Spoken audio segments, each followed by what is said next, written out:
Alrighty, ladies and gentlemen, welcome back. I'm back again with Federal Postal Court Judge Hieu in Australia.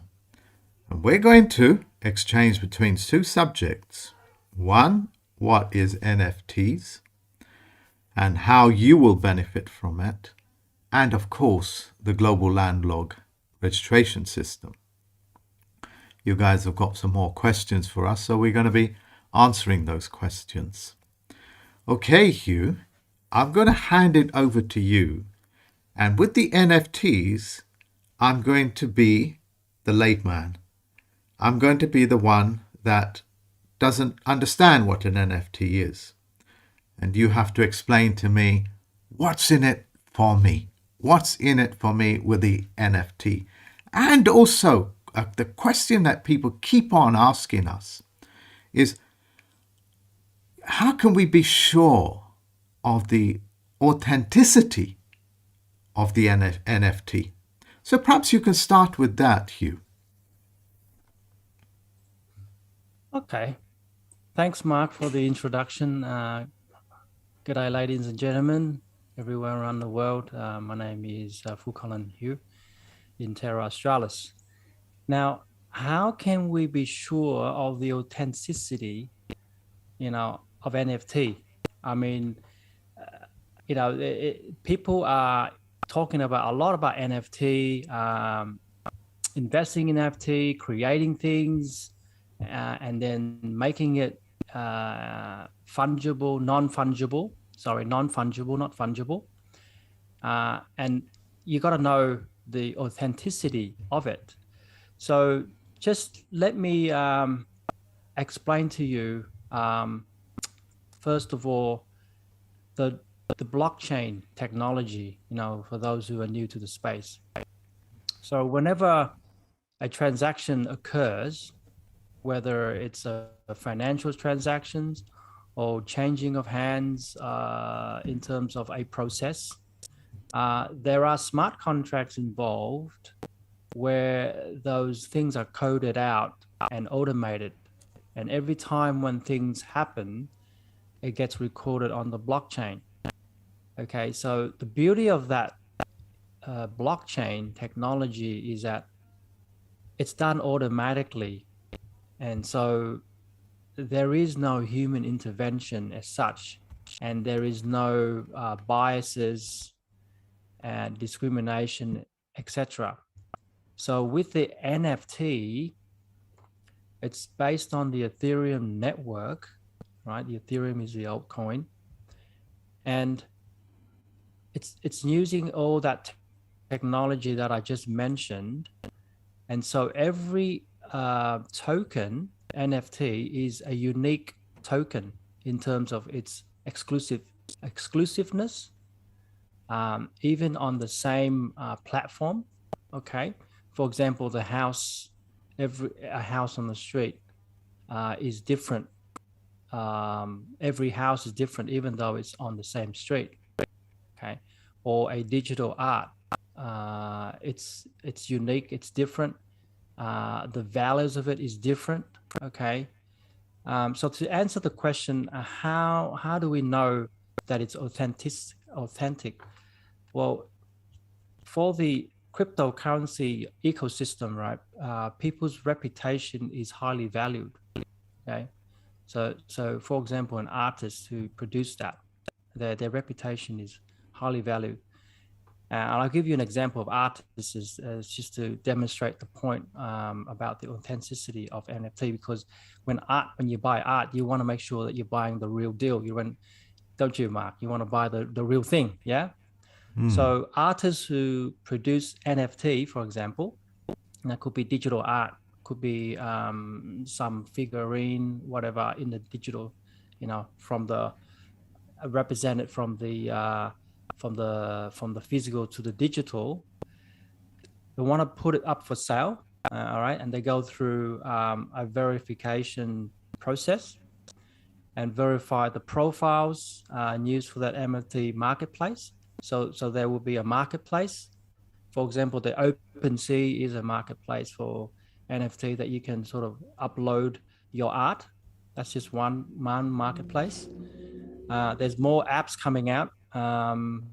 There's more apps coming out for people to have that digital art there. And then it has to prove that their work is original. So this is the proof of work status. So those fakes, what we have currently in the marketplace, there's fakes, there's fake brands. In this NFT marketplace, that's not going to happen because it's all proven, it's all verified, okay? So if you have that information of a wallet address of the artist concerned, which is shared publicly for the purpose of receiving the payment, all right, you have the chance to confirm the originality of the work, all right?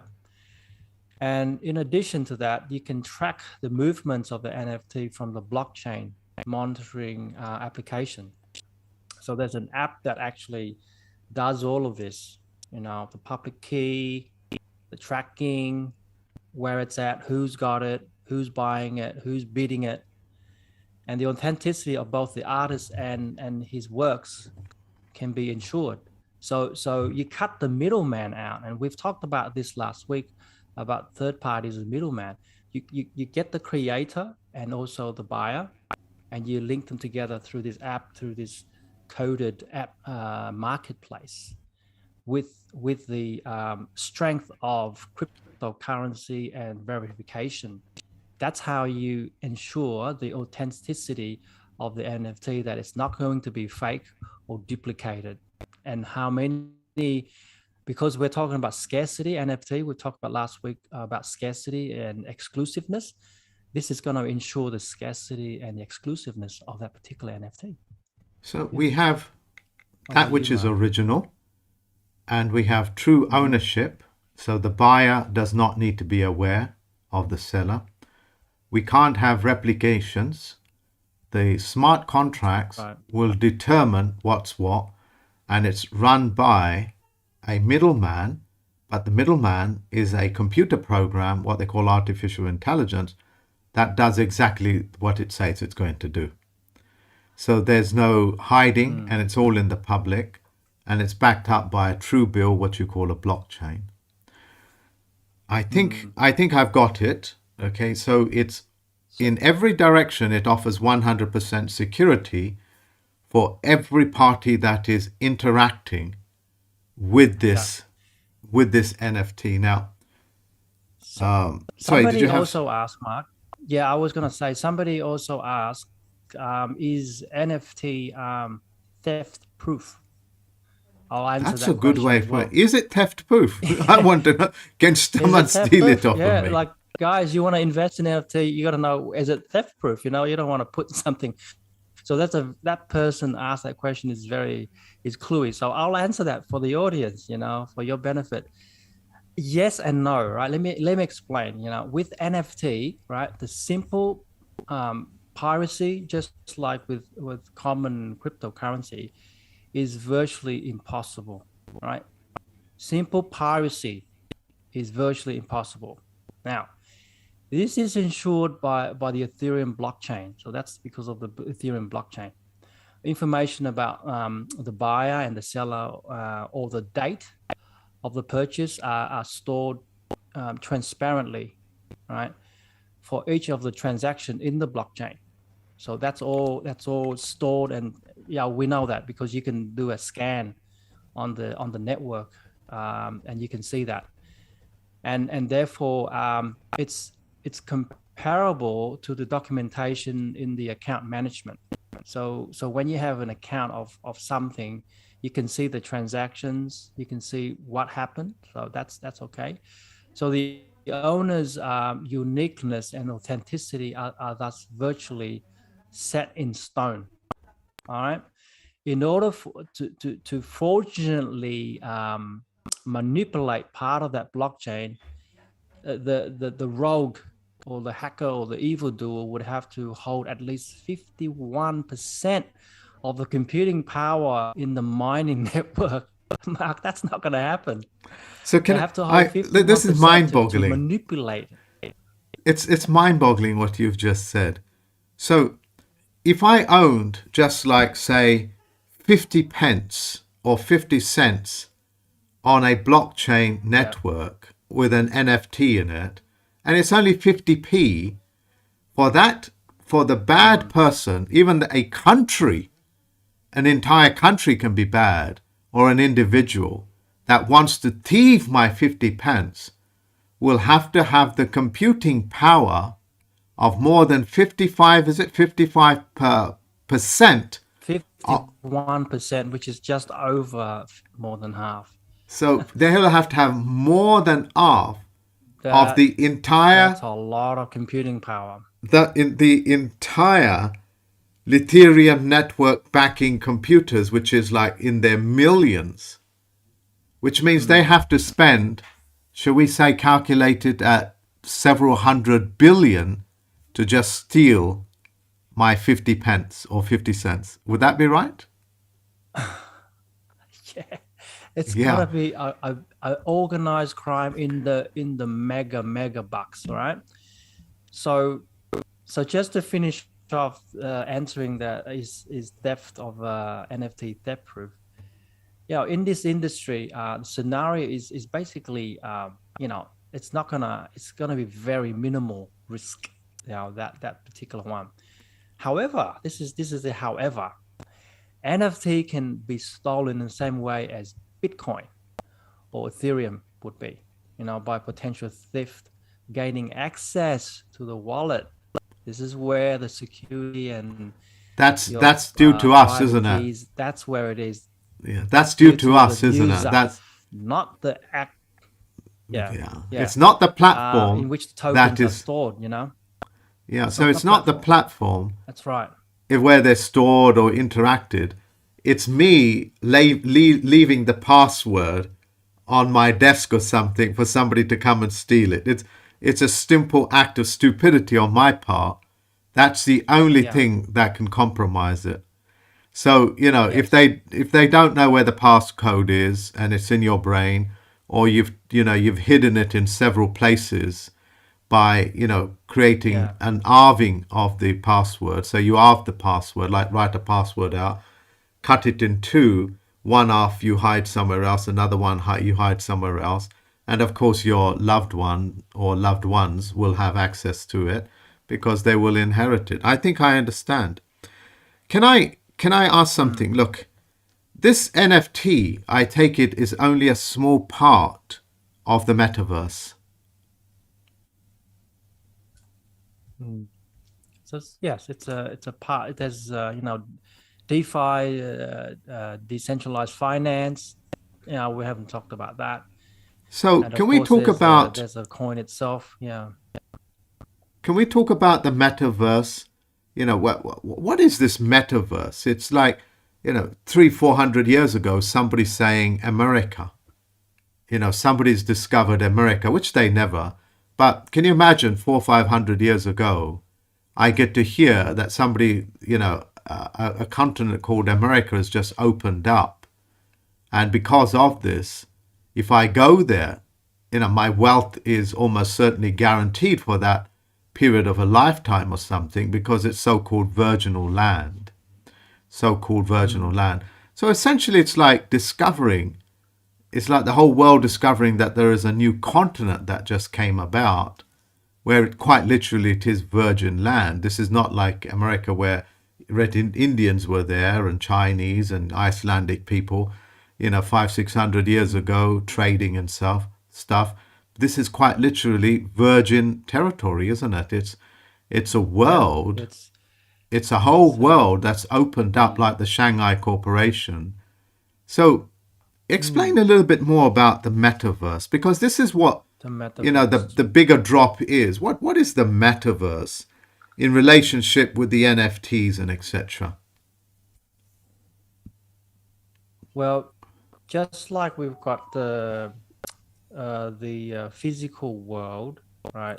The metaverse is basically the iterations of the internet, supporting the 3D virtual environment. So that's essentially that's what it is. It's just basically the virtual reality space in which you and me users can interact with a So can I computer generated paraphrase it before you environment. go any further? What we are Yep. doing now, going through a camera, it being digitalized, and then it's being digitalized in your end, and it's going through a medium called Zoom, it's going through a medium called OBS, it's going through a medium called the internet, and it's going through these, YouTube, and it's being broadcast by YouTube.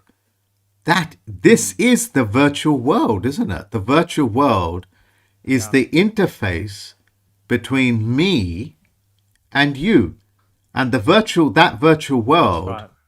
is governed by anything up to 300-400 companies, and yet we don't own or control any one of those companies.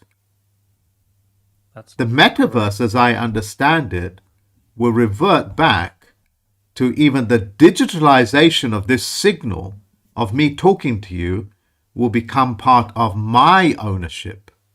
Would I be correct? That's part of the metaverse, that I have a say, because at the moment I don't own Zoom.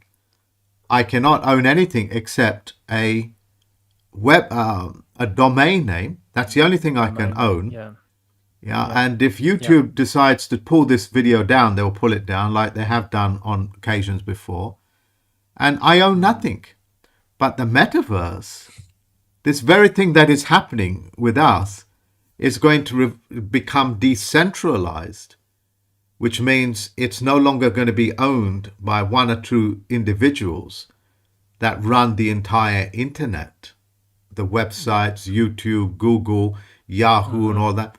It's going to be coming back into our hands like the original internet was meant to Created. be.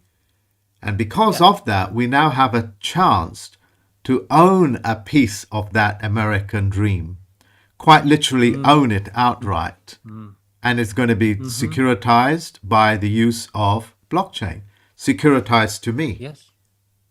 I'm Yes. the secured party Yes. creditor, as it were. Am Yes. I imagining this? No, no, this is the way of the future, Mark. Whatever augmented reality that you put out there for the benefit of humanity, in terms of their creativity, education. In our case, it's education, and then it also links in with financial freedom and empowerment or empowerment. That is yours. That you are the creator of that, and like we said last week, the middleman will be phased out, the intermediary will be phased out. So that's why when you want to link it to NFTs, non-fungible tokens, you can basically NFT a lot of things in that respect, in that sort of what you've just said there. What is my creativity? I need to not be. I need that to not be stolen from me. Whereas if you do the terms and conditions if you sign up for a video channel, they always have the fine print. This subject content is now we own it, but you have a privilege to be on that platform, but you don't own any of the content because we're hosting it, so the host owns it. No, no, no, no, not in the future, not going where we're heading this way. So yeah, that's answering your question. It's great for everybody. It's fantastic. It makes Now, people shine out the real potential. Yeah. excellent, because ownership is the name of the game. Yeah, at the moment Yeah. we was given the illusion we owned something until we claimed and expressed our rights to own it, and then it becomes ours. But the journey to that is expensive. It has a lot of bureaucratic work involved, a lot of paperwork. But with the decentralization, it's a gift of the god, shall we say, or the gift of the titans, because we Right. know God is an illusion as to opposed to the Yeah. creator. Because what we have, God's bank account, don't we? We know what Yeah. God's bank account is. It's on my Yeah. website, it's published. Can you imagine people finding out God has a bank account? It's really quite pathetic.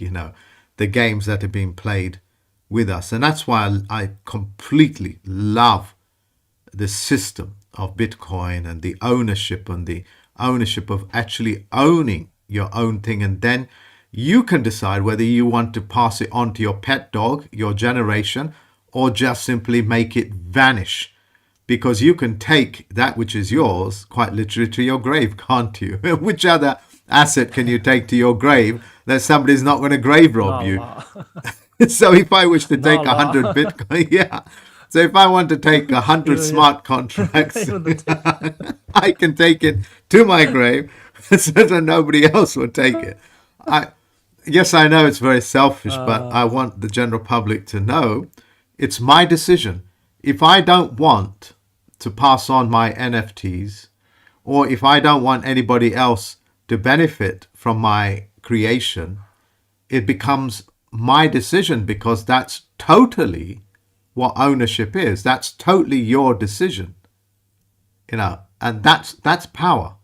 Yeah. But what do you think people are going to do with it? They're going to share it. The sharing of things is going to start exploding. I've got a question for you. At the moment, the NFTs are only run by Ethereum. Yeah. Is that right? For most of them, yes. Yeah, Ethereum network. But I know that Ethereum is being upgraded all the time. So since Ethereum is nothing more than really just a computer program, an open software program like Linux, anybody can become serious competitors, and before you know it, there's going to be probably hundreds, if not thousands, of Ethereum networks doing exactly that. Would I be correct? Yeah. The more and more decentralization, computing power is becoming more cheaper than compared before. And so if the way it's coded, now it's very efficient. So every iterations, every version 2.0, 2.3, 3.0, it becomes better and better. And I think that question you from the users probably asking how is who creates NFT, that kind of thing, like how it's created and how it runs. Is that the question? Like, because it's very specific to Ethereum. But Well, I can answer like how NFT is created. That maybe that's the curiosity from the user. Yes, please, yeah, NFT because you're going to teach this. You're going to teach this, and you're going to teach it to me, because I'm going to NFT the courses that I hold, because that's going to be the future. And that the NFT in itself is the perfect investment we spoke about already, because when you get your degree, it's up to you to put your degree, into place, as it were. But with the NFT as a degree, the course itself, what you learned, can also become an NFT, and you can pass on or sell on that NFT as that degree. So when somebody else goes through that course, ticks off all the boxes, you've essentially got your money back and more from the 100,000 US dollars or whatever it is that you paid to get a degree, because that NFT can become yours. And once he does that, and then he passes it on to a she, and fourth generation, fifth generation, you still get a cut. So from your degree, by selling the course on, you actually still get a residue income, as well as the university that created that course, because they're the originator. That's right. That's something that people don't understand. Beautiful. Yeah. Yeah. So either way, universities add more. Yeah. So can I, before you do, can I put something towards you? Say I train to become an electrician or a carpenter or any one of these things. And the college or university sold me that course. And that course is, say, NFT'd. And when I go through that curriculum and I pass all the tests, that course, the book, the textbooks that I bought, the NFTs, which are all going to be digitalized, the books and the courses, the virtual, the video training, all of that, all of those things that you need to get yourself qualified, which you can do in your own home because it's a virtual world where you are undoing screws to put in a live wire, taking out a neutral wire, or earthing something, which can all be done in the comfort of your own home in 3D universe.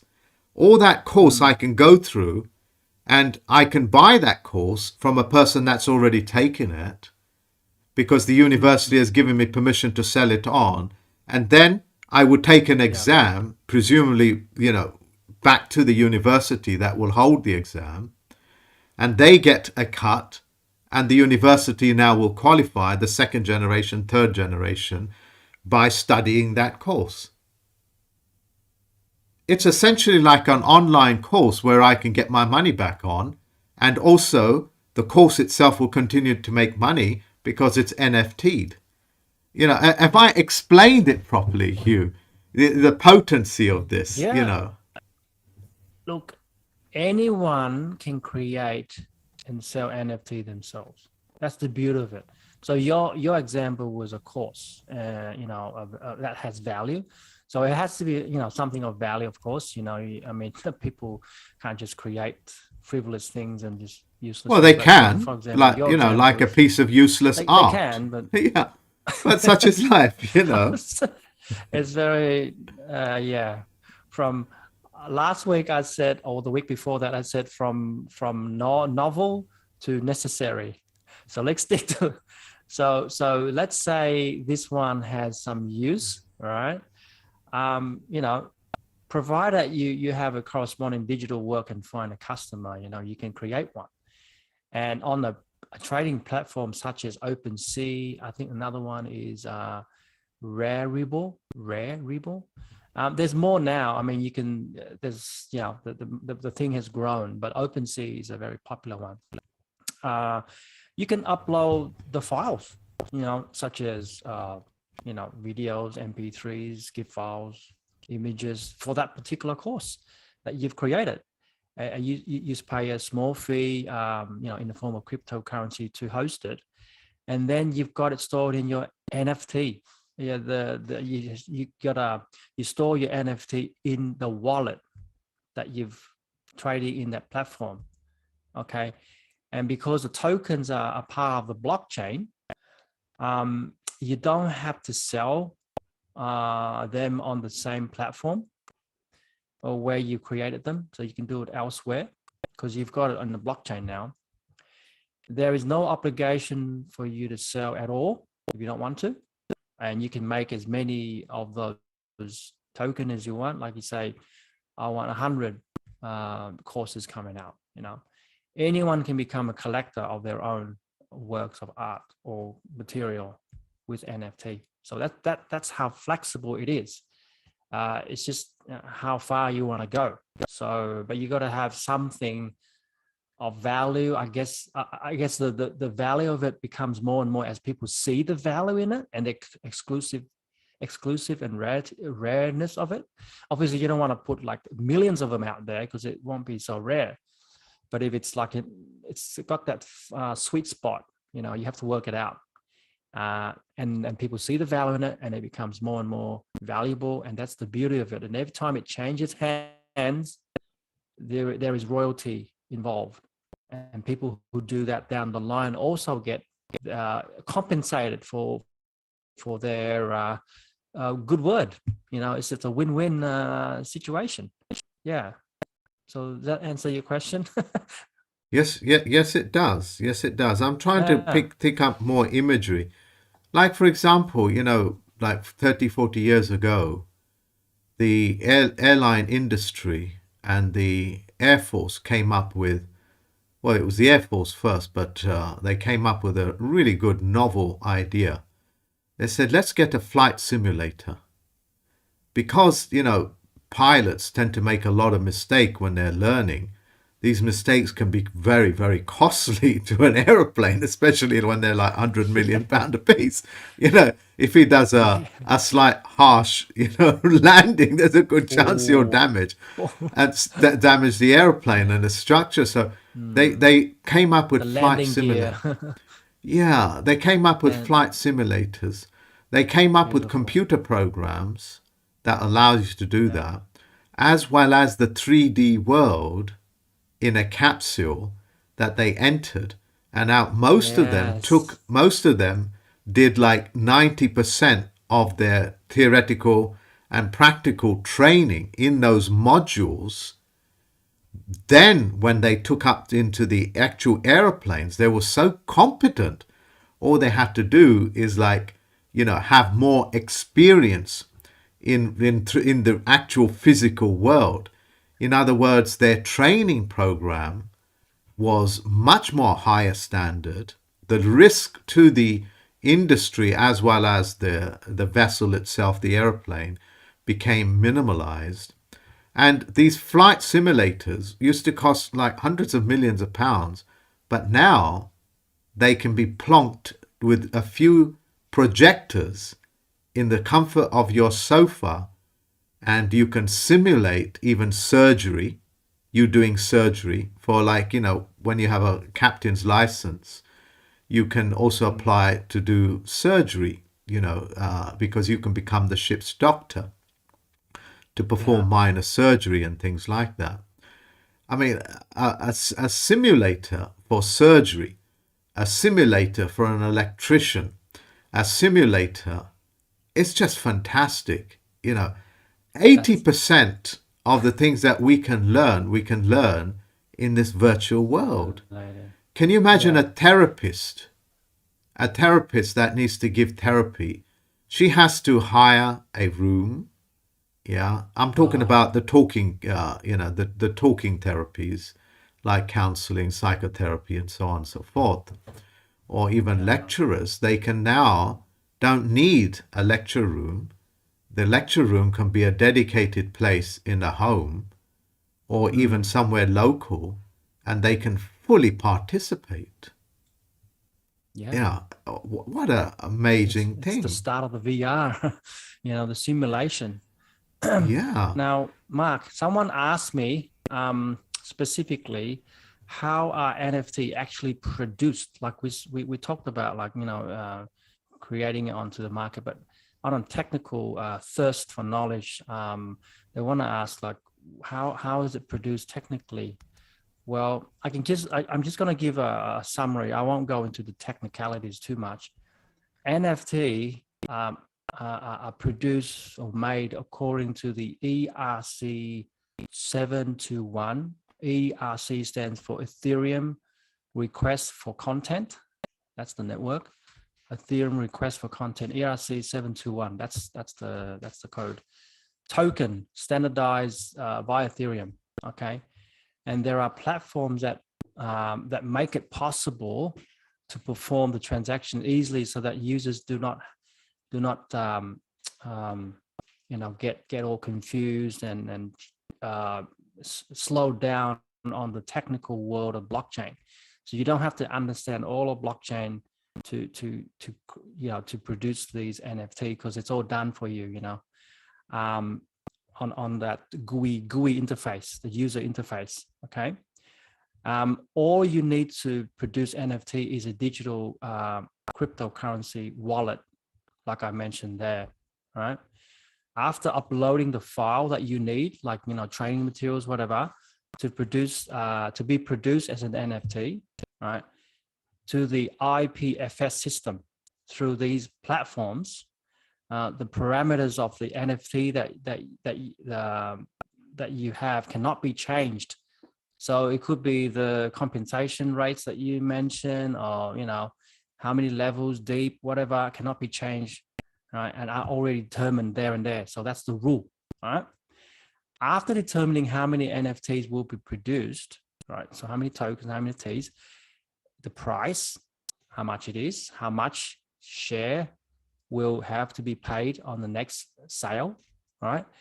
The NFT is produced by paying the transaction fee on the blockchain of that network. So there's gas fees, on the network, but all these parameters, the sale, the commission, all that is already defined up at the start. So it's beautiful.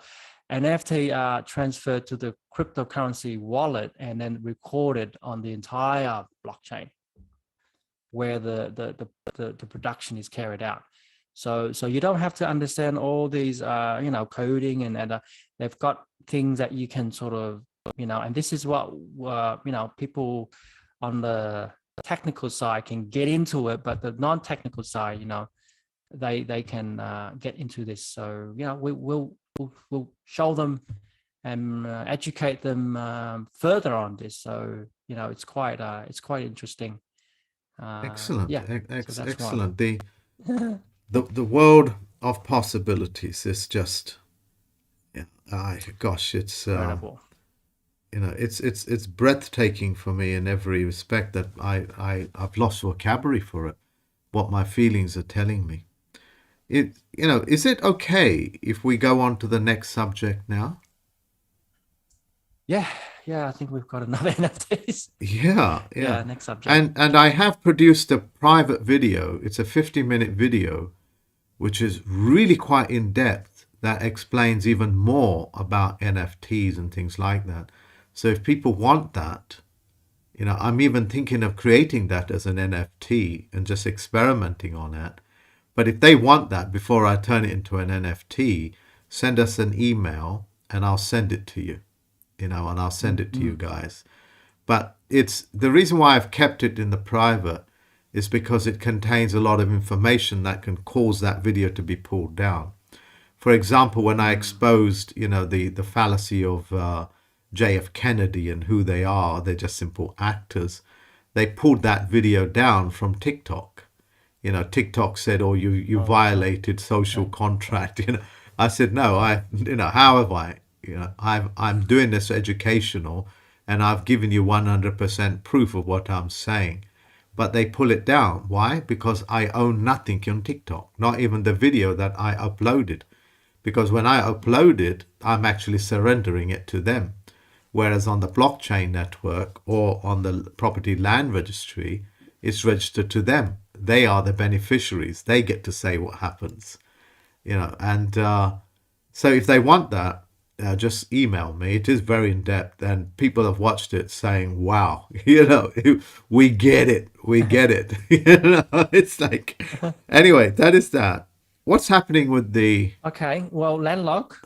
Yeah. I've got a few questions that some of the registered people who submitted their information. One of the questions was about insurance. The lady asked if I put my land on this quantum land log, do I need to stop insurance or pay insurance anymore? So that was one question.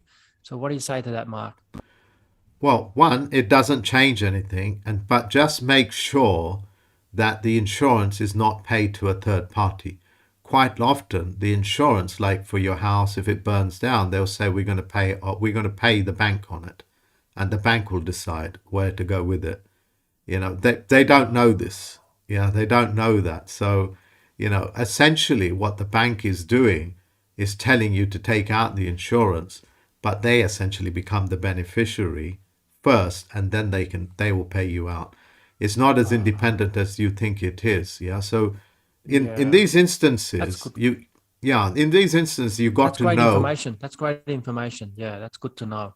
Quite often it's not what you think it is. Second of all, the property is what you are controlling.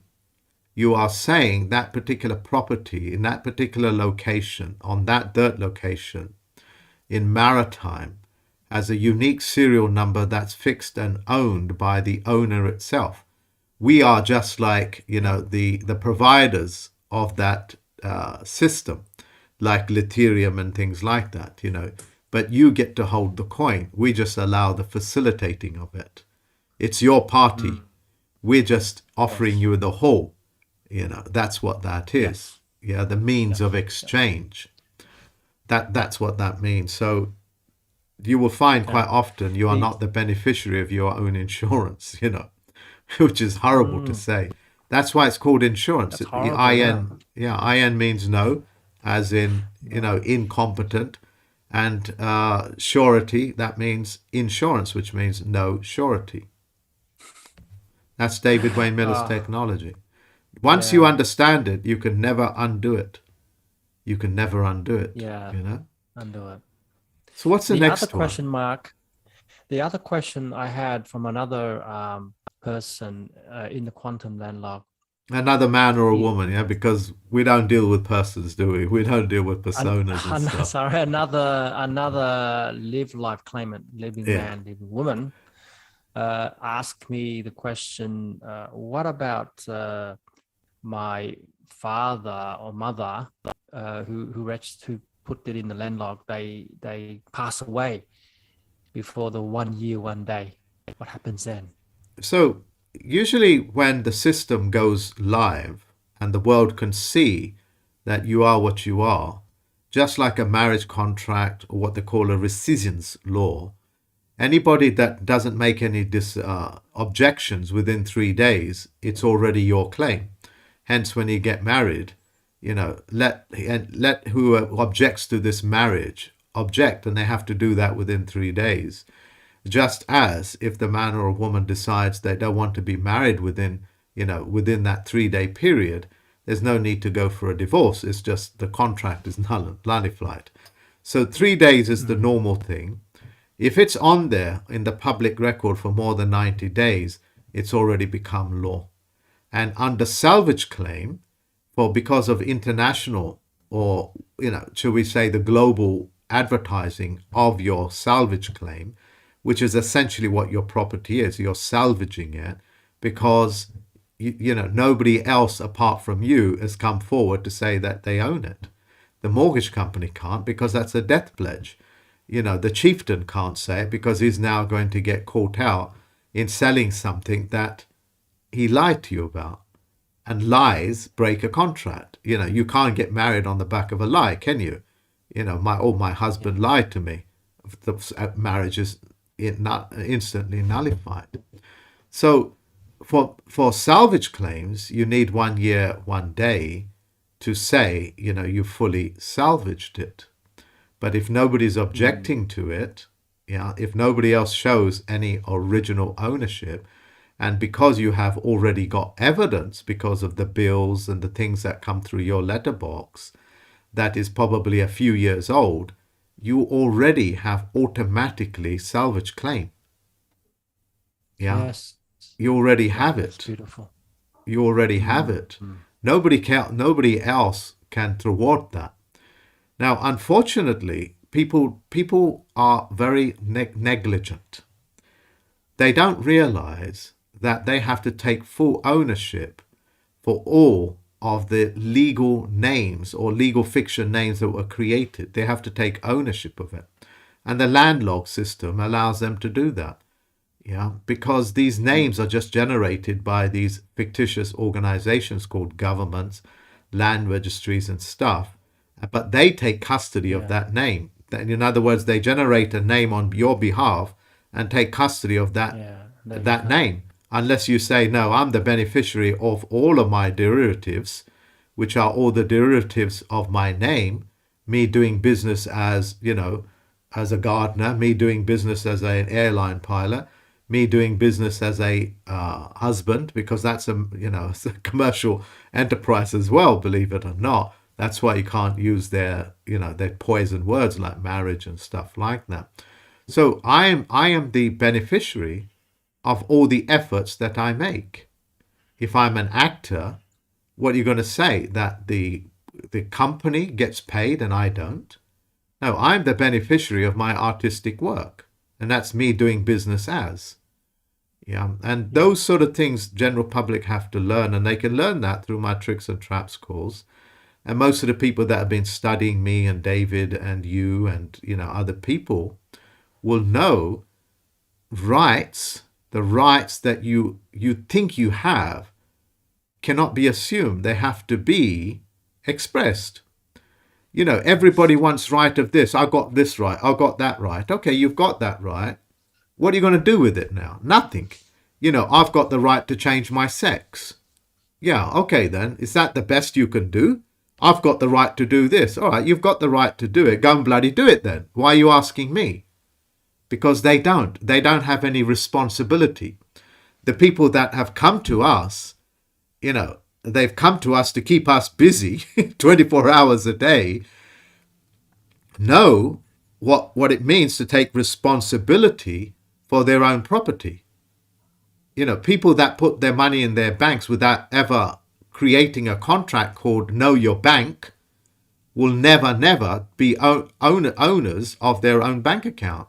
So what I'm saying is that the people that come to us already know what ownership is, and they're taking responsibility for the ownership, and they're using our service to be able to further their interest in their own interest in business. We are only the facilitators.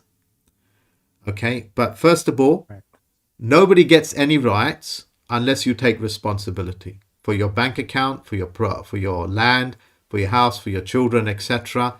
Then you are able to come to us and realize, well, I'm taking responsibility. Now we have a facilitator that have done these things for us. Now we can take full advantage of it, pay our own way, and become the beneficiaries of our ownership, of their properties, of their live life claims, their genetic code, their location, their Tara Australis, you know. That's what that's about. Thank you, Mark, for that very comprehensive explanation. Yeah, I thought I had to explain that because you get so many people on the internet that just go on and on about their rights, you know, their rights to do this, their right to do that, but they don't do anything. You know, I've been watching the media, and there's a group out there called, you know, transsexuals or something, you know, transgenders, I believe they call them, and things like that. 99% of them have no idea what they're talking about, or even take any responsibility for their current sexuality, let alone trying to walk into somebody else's. These people don't even know the existence of androgynous people. These people don't even know that the cruelty of parents that want to engineer their children to be a boy or a girl at the time of the birth can go to places and physically alter that baby to look like a girl, and then say, you know, this girl is a champion weightlifter. People don't know that. Sometimes the baby itself, when it grows up, doesn't even know its origins was that of a girl or a boy. They don't even know. On the doctor's record, it will say, don't reveal that information to your own client. Wow. Okay. Yeah. So, I mean, Suppressed. Yeah. So what does this mean in terms of responsibility, and what does this mean in terms of NFTs? Because NFTs, your own birth certificate at the time of birth, or be it your live life claim or your certificate of live birth, will also be NFTs, and it will record there forever what you was born as, and any alterations you make will also be recorded on an open platform and not hidden. Yeah, so people can, you know, pretend to be females when they are males, or males pretending to be females.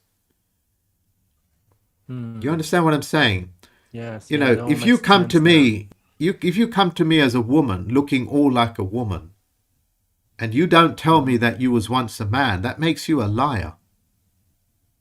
Yes, of course. Yeah. If you sold a house, to 8 or 9 different people, that same one house, you can't do that with the NFTs. When the governments and the governments are going to go NFTs as well, that means the governments themselves cannot lie about their policies, because that's also going to be NFT'd. The policy itself, the government itself is going to be NFT. It's a profound statement to say that the liar no longer will have the ability to lie. The blockchain will just simply quash it for what it is, a nonsensical thing. Yeah. Yeah. If you want it doesn't need. anonymity, if people want anonymity, want to be and remain in the private, bloody well do so. But don't go around telling people that you are this and that when you're directly the opposite. You understand? Don't tell me that you're a lord this and a lord that. When I know that you're not. You're just a fiction.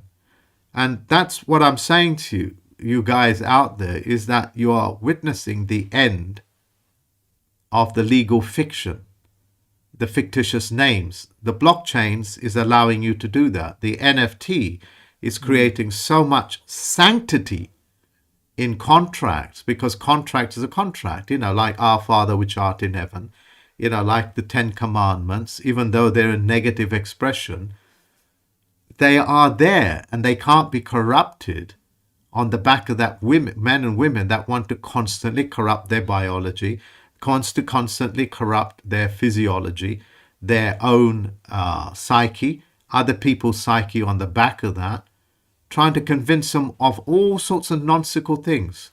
On a grand scale, the NFT has just completely brought that to a stop. What's in it for you? Squashed. Yeah, squashed. What's in it for you, the general public, you out there, you men and women? That which is yours is yours. The middleman is not there. Yeah, we have so much technologies regarding your own power, taking back your own power. It's just staggering. Yeah, the world is yours, but don't tell me about your rights. If you don't take responsibility, you have no rights. If you don't express your rights, you have no rights. Yeah, that's what that is. Correct. And yeah, but people have to come off this world stage as actors and as performers, confusing, themselves with actors and things. How many women out there do you know, Hieu, that wants to become like something like these movie stars? As if the movie stars themselves are like that. They're not. They're just men and women like you and I who's doing a stage performance. But one must never confuse the stage performance with the real man. You can never confuse George Clooney, the real man, with George Clooney, the actor. When he's making political statements, you have to find out, is he doing it as an actor? Or is he doing it as a man? If he is, he'll be using his full birth name. When it's NFT'd, when everything becomes NFT, you'll know when George Clooney is acting as a politician, backing politicians, whether he's doing it as a man or as an actor. Because quite often these politicians will pick up actors and superstars as part of an act for their policy. But people don't know that. So when they go to a Labour Party or a, Democrat election, when they have an actor come on saying blah, blah, blah, nobody bothers to ask them, are you forwarding this politician as an actor or as a real man and a woman? No, I'm doing it as George Clooney. Oh, you're doing it as the actor because that's your acting name, isn't it? You're not doing it under your full name, are you? It's like if I put forward, you, Hieu, okay? If I put you forward, am I doing it as an actor or am I doing it as full colon Mark hyphen Kishon full colon Christopher with a full stop? I'm doing it as a man. Yeah, but when the general public don't realize that most of these people that are in office are just actors, the NFT will do away with all of that nonsense. Yeah. All I can see here in the future is that the NFT would solve a lot of the intellectual property problems that we have currently, who owns what and piracy, all that kind of thing. Well, well, it's easy to copy a work digitally. NFT solves this problem by revealing who owns the right to the work. Okay. Yeah. So just like digital asset, artists can share the next sale, when it's encoded in the program, and then whenever it changes hand, it's automatically transferred to the artist's wallet or the creator's wallet. And so, like you just mentioned, it's going to turn a lot of things into factual. The digital, like the metaverse that we're talking about. So it's because of the nature of the NFT itself, it's always going to be the truth. It's always going to be factual. It allows the users of all types to buy them, buy things all over the world, factually, without fear. In terms I mean, of it's authenticity, fantastic. who owns it, stuff like that. Yeah. It's fantastic. Let's just end on this political note as well. Do you remember during the Donald Trump's election and Joe Biden? Do you remember they said people had multiple votes? One man or one woman was casting like 8-9 different votes. Under NFT, can such a thing happen? The answer is no. No way. None. Forget about that. How powerful is that? It's powerful. It actually gives the voice to the people, and without being throttled by cheats. And it will be cheaper too, because you don't have to double count something or triple count something and then try to do a whoopsie, like a sleight of hand, and there's costs involved in that sort of lies. It's because they have to hire other people to lie about that. Yeah, it's just none of these nonsense. Just get out of the way. It's just nonsense. So I just want to, today's been good. We've actually touched on a lot of the political stuff. So I'm going to end it here. I wanted to give him the grand picture. This is, what's it in it for you? What's in it for you is that you become the beneficiary of your own politics. You become the beneficiary of your own biology, the beneficiary of your own intellectual property work. You become the beneficiary of the entire metaverse. You become a participant of it, and you own it. In other words, you will own part of this, part of that, to make up the whole, and that will all be in the public ledger. Yeah, if you want to keep certain things in the private, welcome to it, but don't ever pretend, because you will get caught out. Would you agree? Well said. Yeah, well said. That's it. Well said. Thank you very much. Nice chatting with you again. And until next time.